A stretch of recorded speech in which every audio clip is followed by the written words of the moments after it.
श्रीमद्रामचंद्राय नमः। श्रीरामवताय नमः। श्री सीतारामाय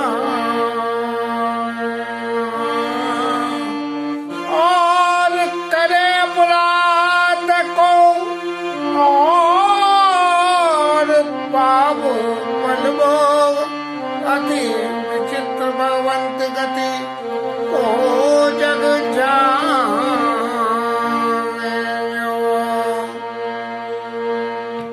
कल के कथा विश्राम में राजा भगवान से कह रहे हैं कि अपराध तो कोई करे और फल आपको भुगतना पड़ रहा है, और विधाता की गति कैसी है। लेकिन उनको ये ध्यान नहीं रह रहा है कि सुनो राम तुम कह मुनि कही और राम चराचर नायक है। अब जब चराचर के नायक ही हैं तो फिर वो जैसा चाहेंगे वैसा ही तो करेंगे, फिर उसमें दखल देने वाला कौन होगा। क्योंकि पुत्र मोह में या मांगे हुए वरदान के स्वरूप में राजा खुद इतने पेशो पश में हो गए कि उनको कुछ भी ये ध्यान नहीं रहा कि ये भगवान है, ऊपर तक ध्यान था लेकिन फिर हो गया। और फिर कह रहे हैं कि और करे अपराध को और पाप फल भोग। अरे फल का भोग तो नारद जी के शाप को अंगीकार करना था, रावण का उद्धार करना था, तो इसलिए उनको तो वन में जाना ही जाना था।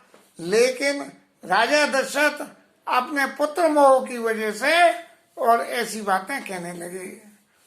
ये ठीक है कि राजा ने वरदान में मांगा था कि सुत अभिषेक पुत्र की तरह से आपके चरणों में मेरी प्रीत हो, लेकिन मुझे कोई बड़ा मूड नहीं कहे।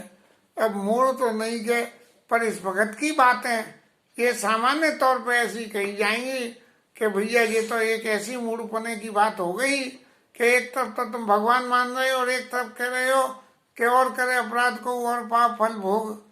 इस तरह से राजा जो है बहुत पछताते हुए अपने मन में, और फिर उन्होंने राम जी को रखने के लिए बहुत सारी तरकीबें अपनाई, और सारी तरकीबें छल छोड़ गए। छल छोड़ने का अर्थ ये हो गया कि छल का मतलब ऐसा नहीं कि कोई झूठी बात बोल दें, झूठी बात नहीं, जो कुछ भी उन्होंने कहा है वो सत्य। क्या जैसे हमें किसी के यहाँ जाए और कोई कहे कि भाई खाना कैसा बना है, तो मर्यादा तो ये कहती है कि कुछ बताओ, तो ठीक है ठीक है ठीक है, अब ज्यादा ही पूछे तो बताना पड़ेगा। लेकिन छल क्या होगा, उन्होंने कहा ये लग तो रहा है नमक बहुत ज्यादा कड़वा, लेकिन कह रहे हैं बहुत अच्छा है, जैसे हमारे महिषी साहब करते हैं, सच बात को नहीं बताएंगे कोई पूछेगा तो भी। तो ऐसे ही राय राम राखन लागी और बहुत उपाय किए छल त्यागी। दुनिया भर के अपने उपाय कर लिए, क्योंकि उन्होंने तो सुमिर महेश ही करई नहीं हो रही, कहीं नहीं हो रही, और बिनती सुनो सदा से मोरी, और आज तोष तुम अवधर दानी आरती हरऊ दीन जन जानी, तुम प्रेरक सबके देशो मति राम ही देव, वचन मोर तजी रही जड़ परिहरी शील सुनो। महादेव जी से ऐसी तक वंदना राजा ने कर डाली है।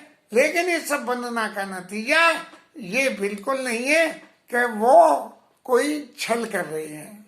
तो राम राय राखन लागी, बहुत उपाय किए छल त्यागी, उसमें कोई भी किसी तरह का कपट और कोई कुछ भी नहीं था ऐसा। लकी राम रुक रहत न जाने, जब इतनी बात कहने के बाद उनको ये लगा कि ये तो अब रुकेगी नहीं, तो उन्होंने क्या करा, धर्म धुरंधर धीर सयाने, कि ये तो धर्म को धारण करने वाले हैं इसलिए ये रुकेंगे नहीं। तो राजा ने सोचा तब नपसिया लाई उर्लीनी अति हित बहुत बात सीख दीनी। जब देखा कि ये राम तो रुकेंगे नहीं, तब उन्होंने दूसरा अपना फॉर्मूला अपनाया और सीता जी को उन्होंने कहा कि भाई सीता जी को हम रोक लें तो मेरे लिए प्राणों का आधार हो जाएगा। तो ये सीता जी को रोकने के लिए उन्होंने सीता जी को हृदय से लगाया और बहुत तरह तरह की शिक्षा भी दे दी उन्हें सीता जी को। लेकिन कई कई बन के दुख तुझे सुनाए, सास ससुर पे तो सुख समझाए। बहुत कुछ जो है ससुराल के पियर के सबरे सुख दुखों की उन्होंने वर्णना करी का वर्णन करा और ये समझाया कि भाई यहाँ रहने से फिजिकली शारीरिक रूप से बहुत फायदा है। लेकिन सीता जी तो पतिव्रता थी, इसलिए उनके लिए शारीरिक सुख तो कोई मायने ही नहीं रखता था और उनके लिए तो जो कुछ भी मायने रखता था वो अपने पति महाराज का सिय मन राम शरण अनुरागा, घर न सुगम बना विषम न लागा। सीता जी को तो रामचंद्र जी के चरणों में प्रेम जगता रहा और उनको घर में तो सुगमता लगी नहीं और वन में कोई विषमता लगी नहीं। अब जब राजा ने सीता जी को ये बात कही तो और सब लोग भी जो वहां मौजूद थे उन्होंने भी सीता जी को समझाना शुरू करा। सहित स्नेह काई मृदुबानी, तुमका तो न दीन बन बासु, करऊ जो कई ससुर गरु सासु। अरे भाई तुम्हें तो वनवास थोड़ी दिया है, इसलिए तुम कही जा रही हो। लेकिन जहां अवध था राम निवासु, ताही अवध जहाँ राम निवासु, जहाँ रामचंद्र जी का निवास है वही अयोध्या। मेरे को अयोध्या में रहना है तो मैं तो वहीं जाऊंगी। सचिव नार को नार सयानी सहित स्नेह कहीं मृदुवानी, मीठी भाषा में बड़े प्यार से, अरे बेटी सीता समझो तो सही, लेकिन तुम कहूं तो न दीन बनवासु,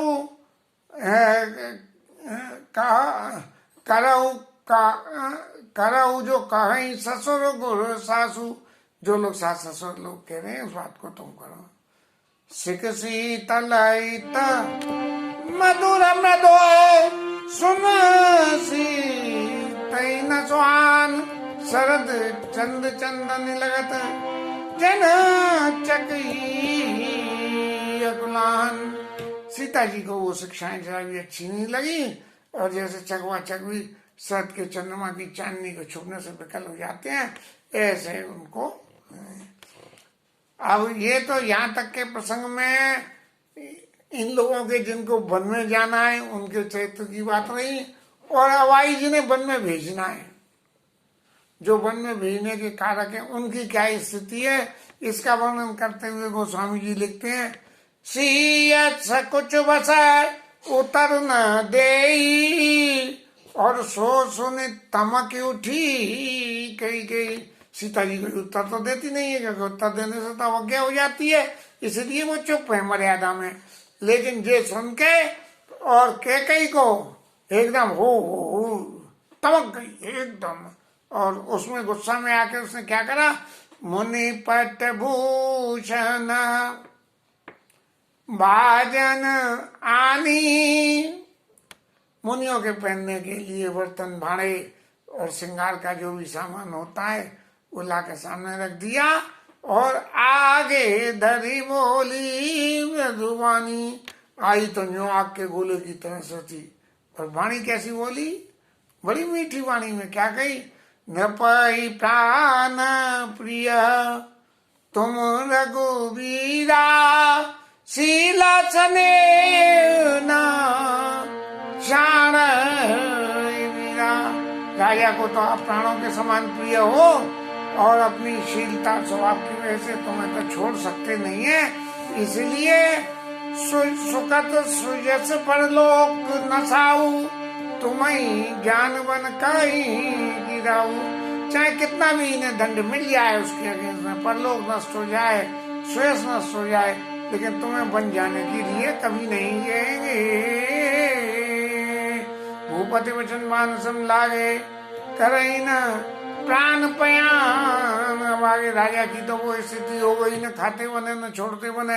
अब क्या सोच रहे हैं कैसे ही ये प्राण इसी वक्त निकल जाए तो शहीदों में नाम लिख जाएगा कि कैकई ने जाने की कही और राम जी के राम विरह तन क्षण भंगू के राम जी के विरह में उन्होंने अपना शरीर छोड़ दिया जी, इतिहास में नाम लिख जाएगा तुरंत ही उसी वक्त।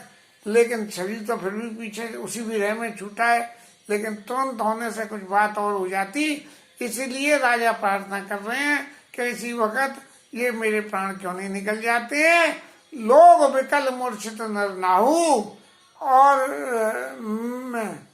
का करिए कछु सूझ न काऊ।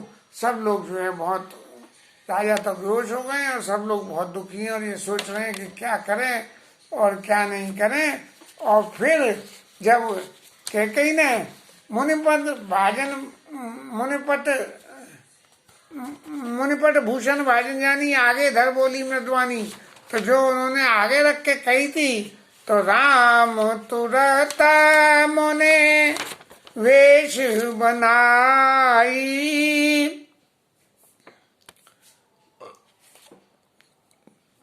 राम तुरत मोने वेश बनाई, चले जनक जना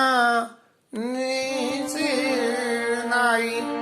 बस रामचंद्र जी ने मुनियों का वेश बना लिया, राजसी वस्त्र उतार के और सन्यासी बनवासी वस्त्र पहन के, और उनके चरणों में राजा उनकी माता के चरणों में कैकेयी मैया के चरणों में प्रणाम करके और चलने के लिए तैयार हुए। सजीवन साज समाज सब बनिता बंधु समेत, बंदे विप्र गुरु चरण प्रभु चले कर सबई अचेत। वह सब अपना साज सजा के और सब लोगों के चरणों में प्रणाम करके और चल दिए। और फिर सबसे पहले गुरु जी के द्वार पे आए और गुरु जी के द्वार पे आके उनकी वंदना करी। और वहां आके उन्होंने देखा कि गुरु जी के दरवाजे पे सब लोग ऐसे दुखी होकर खड़े हुए हैं। अरे गुरु महाराज, आपको तो कुछ करना ही चाहिए, ये सब ऐसी बातें। लेकिन गुरु जी राम जी की लीला का सारा सार जानते थे, इसलिए वो कुछ नहीं बोले। लेकिन इस लौकिक जगत में यदि गुरु जी होते रहते, उनकी लीला को नहीं जानते होते, तो गुरु जी क्या कहते कि भाई कैकेयी तेने क्या कही है, हाँ? भरत को राज्य दे दो। पहला वरदान क्या मांगा तेने? भरत को राज्य दे दो। तो भैया ठीक है, पहले तू पहला वरदान ले ले और भरत को बुला और उसको राज्य दे, और फिर तेने दूसरा मांगा के वन में जाए, तो फिर दूसरा वरदान ले ले और इन्हें वन में भेज दे। बस भरत जी आ गए तो वनवास होगा ही नहीं। इसलिए गुरु जी महाराज भी कुछ नहीं बोले। निकासी वशिष्ठ द्वार बैठाड़े, देखे लोग विरह दुख गाड़े, कई प्रिय वचन सकल समझाए, बंद रघुवीर बुलाए। सब लोगों को समझाया और ब्राह्मणों को बुला के उन्हें दान दिया है। जो भी कोई मांगने वाला था, क्योंकि घर से बाहर जा रहे हैं, तो घर से बाहर जाने के बाद जो कोई भी इच्छुक व्यक्ति हो और यदि सामर्थ्य हो तो दान दे के जाना चाहिए। पहले टाइम में घर के बड़े जब घर से बाहर जाते थे तो हमें याद है, घर के जो छोटे बच्चे होते थे उन्हें कुछ दे जाते थे, और जब आते थे तो बच्चों के लिए कुछ लेके आते थे संग में। दासी दास बुलाए बहोरी, गुरु ही सौंप बोले करी जोरी। दासी दासों को बुला के कही कि गुरु जी महाराज ये सब आपके अधीन है, हम तो वन में जा रहे हैं, भरत जी है नहीं और राजा की कोई स्थिति ऐसी है नहीं। सबके साज समार गोसाई, करो जनक जननी की नाई। माता पिता की तरह से सबके आप साज समार करना जब तक इनका कोई ऑल्टरनेटिव इंतजाम नहीं हो जाता है। और बार बार जोरी जुग पानी, कैद राम सब समय मृदवानी। सब लोगों की बार बार हाथ जोड़ के प्रणाम करके कह रहे हैं क्या कि सोई सब भांति मोर हितकारे, और जैते रहे बुहाल सुखारी। वो आदमी जिससे कि राजा सुखी रहे, ये काम करेगा, वो मेरा सबसे बड़ा हितकारी होगा। मातु सकल मोरे बिड़ा, जय न होई दुख दीन। माता कोई परेशान नहीं हो, और सोई उपाय तुम करे सब, पुरजन परम प्रवीण। बस आप प्रवासी लोग सब कोई ऐसा ही इंतजाम करना कि मेरे पीछे से इन लोगों को, मेरे पीछे का कोई भी दुख तकलीफ नहीं हो। यही विधि राम सवई समझावा, गुरुपद पद्म हर्ष सिर नावा। गुरु जी के चरणों में प्रणाम करके चलिए। गणपति गौर गिरीश मनाई, चले आशीष पाई।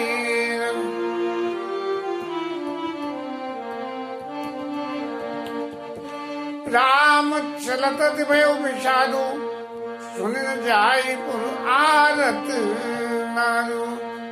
गई मूर्छा तब भूपति जागे, बोल सुमंत कहन अस लागे। राम चले बसंग प्राण न जाई, कई सुख लाग रहत तन माई।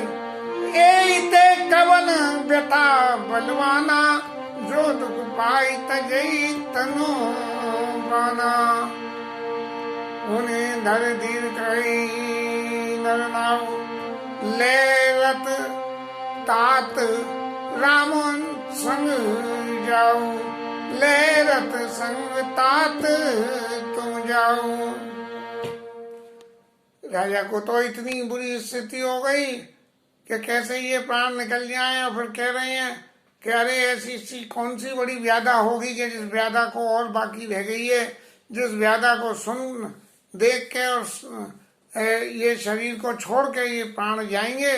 और फिर थोड़ा सा चेतना जागृत होने पे कह रहे हैं कि सुमंत जी आप जो है रथ लेके चले जाओ। क्यों कि सुचि सुकुमार कुमार, दो सुकुमार हैं वो लोग, और जनक सुता सुकुमार, और जनक सुता भी सुकुमार है। रथ चढ़ाई दिखलाई वन, फिर गए दिन चार। इन्हें ले जाओ, जंगल के दर्शन कराना, और जंगल के दर्शन कराओगे तो जंगल के दर्शन करके जब इन्हें डर लगेगा तब जो है उसी वक्त तो उन्हें वापिस ले आना। जो नहीं फिर धीरे दो भाई, सत्संग दृढ़ बतराई। यदि ये दोनों भैया राम लक्ष्मण न फिरे तो तुम विनय करिए कर जोड़ी, फेरिए प्रभु मुथलेश किशोरी। आप जानकी जी को तो भेज दीजिए। जब सिय कानन देख डराई, कहे मोर सिख आशीष पाई। बस जब सीता जी को वन में जाकर डर लगे, लेकिन को प्रभु संग वही चितवन यारा, संग बदई जो ससुर सयारा। जो ऐसे भावना से संग में जा रही है उन्हें डर लगने का क्या मतलब है। तो जब डर लगे तब उनसे मेरी शिक्षा को कहना है कि सास ससुर कही संदेशु, पुत्र प्रिय बिन वन बहुत कलेशु। के पुत्री आप लौट आइए, वन में बहुत दुख है। और पितु गए कबू कबू ससुरारी रहे, जथा रुचि हुई तुम्हारी। कभी भी जहाँ पियर ससुराल जहाँ भी मन में हुआ ना, यही विध करे उपाय करम्बा, नाई तो होई प्राण अब लंबा। यदि सीता जी भी वापस आ जाती है तो मेरे प्राणों को आधार मिल जाएगा। और नाई तमरन मोर पर नामा, कछु न बसाई भय विधि वामा। जब विधाता बाम हो जाए तब कुछ भी कर लो, किसी बात की पार नहीं डलती है। और अस कही मुरुचि परा मई राऊ, राम लखन सी आन देखा।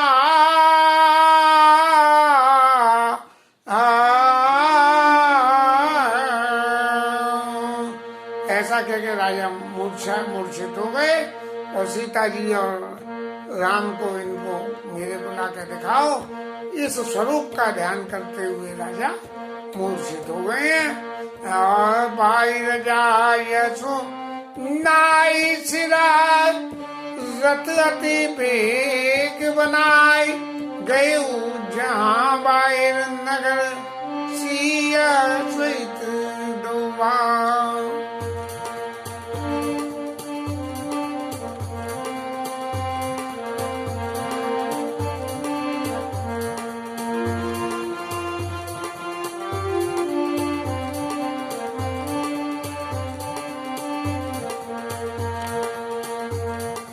पाई रजाय नाई सिर अति भेद बना।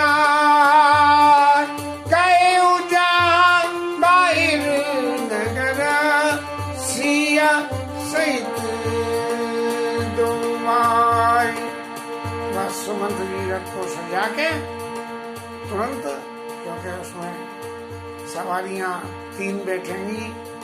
जनरली पुराने टाइम के रथ में तो जो स्वरूप चित्रों में देखने को मिलता है, उस रथ में तो एक ड्राइवर और ड्राइवर 2 आदमियों की जगह होती है, लेकिन इसमें 3 वो और सुमंत। और निश्चित रूप से क्योंकि चक्रवर्ती महाराज के मंत्री थे, इसीलिए एक ड्राइवर रथ को चलाने को जरूर होगा। हालांकि प्रत्यक्ष रूप से गोस्वामी जी ने ऐसा कोई विवरण नहीं दिया है। इसके साथ आज की कथा विश्राम और हरि नाम कीर्तन।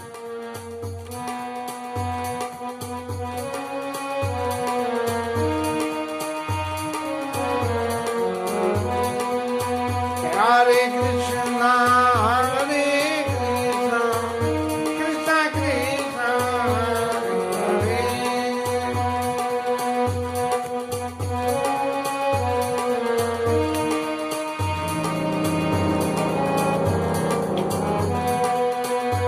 हरे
जय, पवन सुत हनुमान की जय, शंकर भगवान की जय, शिवराज धरण की जय, श्री राधा रानी की जय। जय जय श्री राधे, जय जय श्री राधे, जय